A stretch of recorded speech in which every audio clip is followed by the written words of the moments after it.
long time. So that half hour was very precious for those of us who wanted to eat. So, and I used to run track, and I played football. Leonard was a big, tall, and lanky guy, you know. So when they called lunch, in fact, by the time the guy had lunch, I was gone. I raced down there, and I got to the commissary boy, and by the time Leonard got there, I was on my way out. So Leonard bought himself a bike. And the guy would call, the first assistant would go, la, and I was out. Leonard ran, got on his bike, pedaled his bike, got there before I did. He got there before I did. So one day, I brought a chain. Oh dear.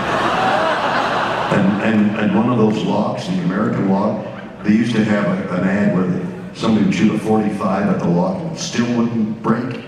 One of those unbreakable American locks. And I wound that chain around the bike and I put it against a fire hydrant and I locked it. And then the cyclist would go, look! And I'm out! Leonard's out! He jumps on his bike. He's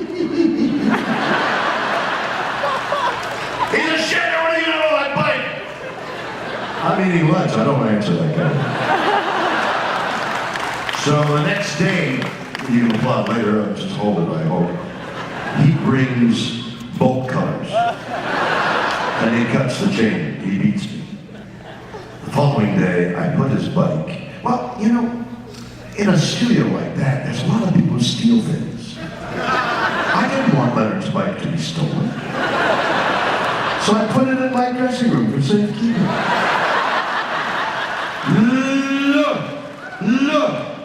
Look! I'm out. Leonard's out. Where's my bike, Shatner? Leonard's in my dressing room. Goes to the dressing room to get his bike. I didn't tell him. I had my two Dobermans in the It ended one day when I put the bike up in the ceiling. And I had the lighting guys train searchlights. And when they called lunch, the stage went black, the searchlights went up, and I said, there's your bike, Nimoy!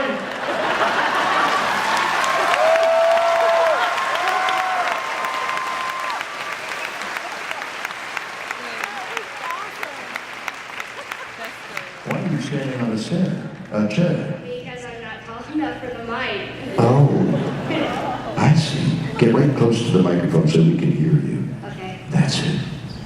And speak very softly. No, yell at me so we'll hear it, so everybody will hear your question. With your little black hat on, you look great with that black costume on. Well, I had a helmet, but I don't know where it went.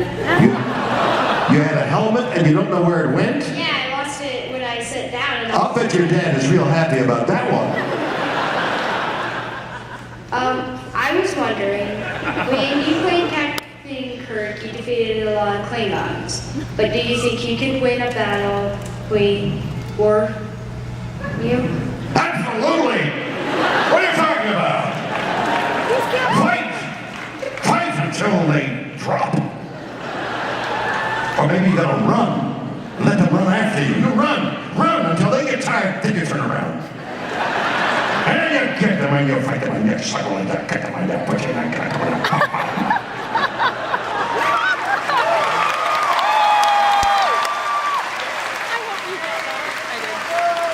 Somebody find that young man's helmet!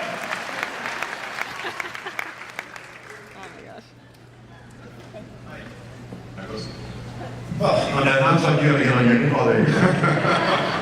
Well, on behalf of all the people back in Ireland, we all say hello. Say So hello. all the people back in Ireland want to say In hello. Oregon? Ireland! Anyway, Ireland. Ireland. I just wanted to get a fist bump. Fist bump. Thank you very much. That's it. And who would you have play you in a movie about your life? Chris Pine.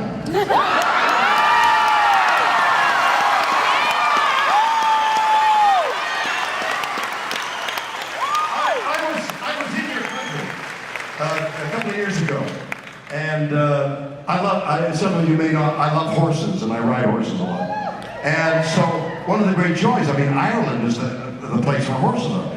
So my wife and I decided we'd see a little of Ireland by renting a horse and going around in the countryside.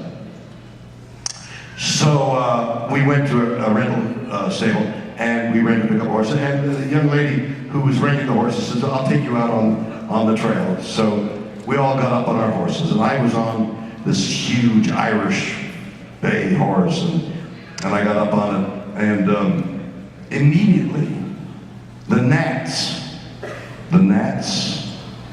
surrounded me. Right. Like that young man's black thing.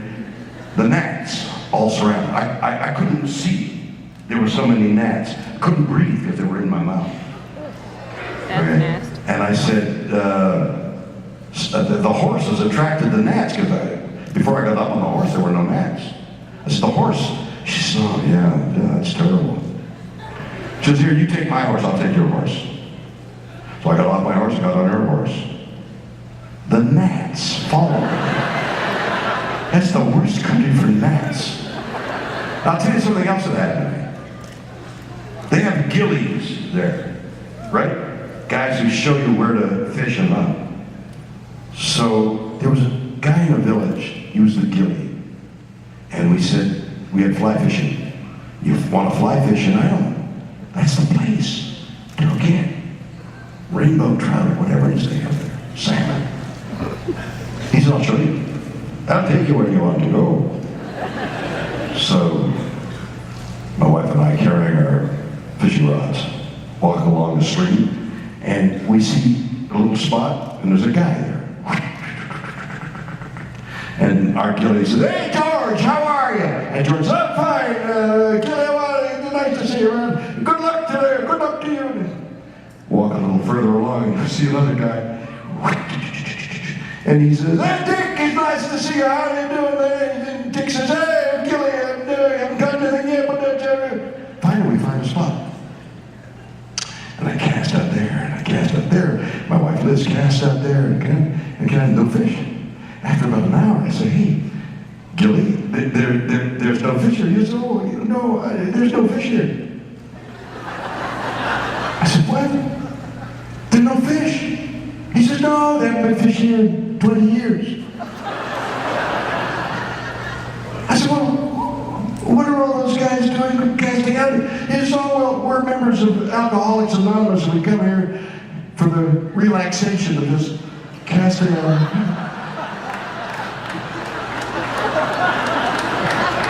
The British, when they occupied Ireland, cut down all the trees for sailing ships. Okay? British. That's okay. That's all right. I'm not Canadian, so I'm on good terms with the British. So they occupy Ireland. They cut down all the trees. They made the wooden sailing ships that the Royal Navy was so proud of, and they cut down all the Irish trees. But they replanted other trees. Not the same kind of trees, but other trees, fast-growing trees. What happened was they changed the acid balance, the acid-alkaline balance of the streams, and in the last 50 years or so, the fish are like gone from Ireland. Even the salmon don't come up the streams anymore because it's too acid or alkaline. The new trees have changed the ecological balance of many of the streams in Ireland. So weird. Okay. So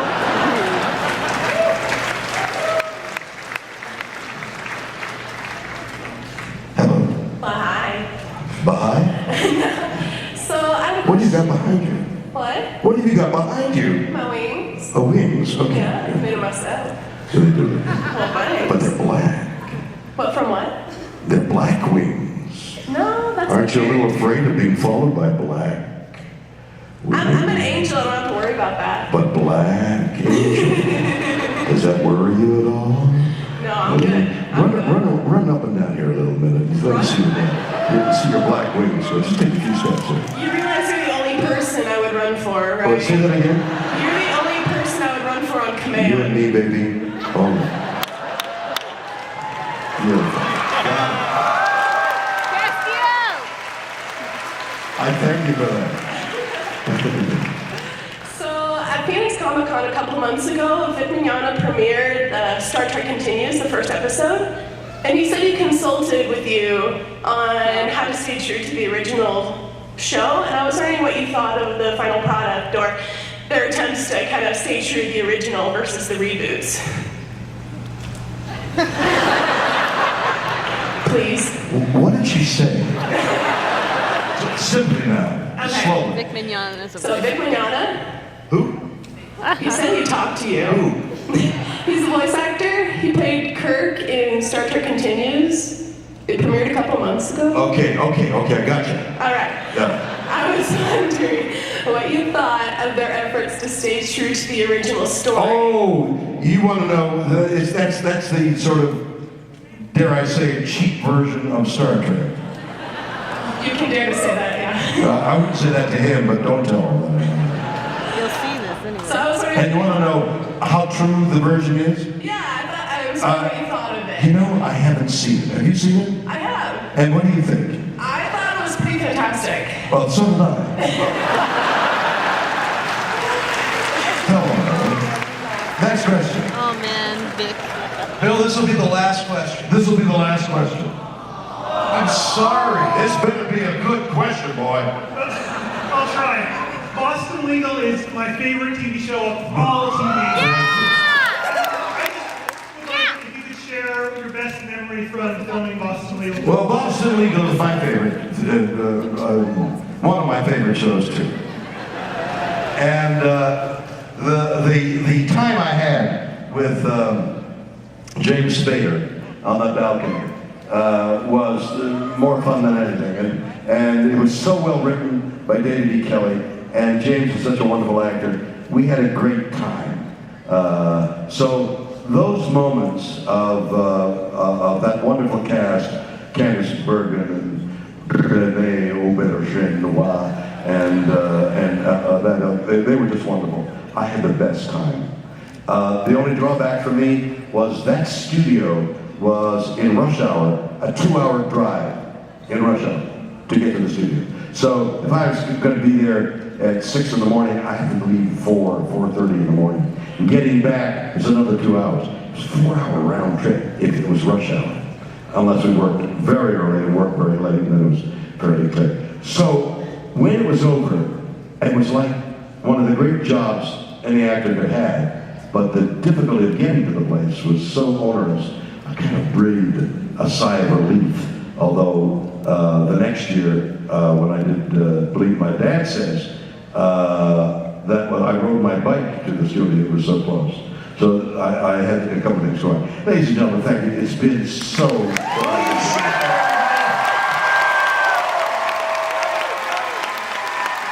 Thank you so much. Photographs and autographs coming up. I've got a new album, Ponder the Mystery, in early October. Look at WilliamShatner.com for webisodes of Brown Bag Wine Tasting. What else? And the Captain's Close-Up is a unique look at those actors that you found very popular and wonderful. Take a look at that as well. Thank you so much. Photo ops, and then you're signing autographs, photo ops at Froggy's. Yes. Photo ops at Frog. Right immediately after Right this. now. And then Signing. signing. Thank you. Much signing. William Shatner, everybody!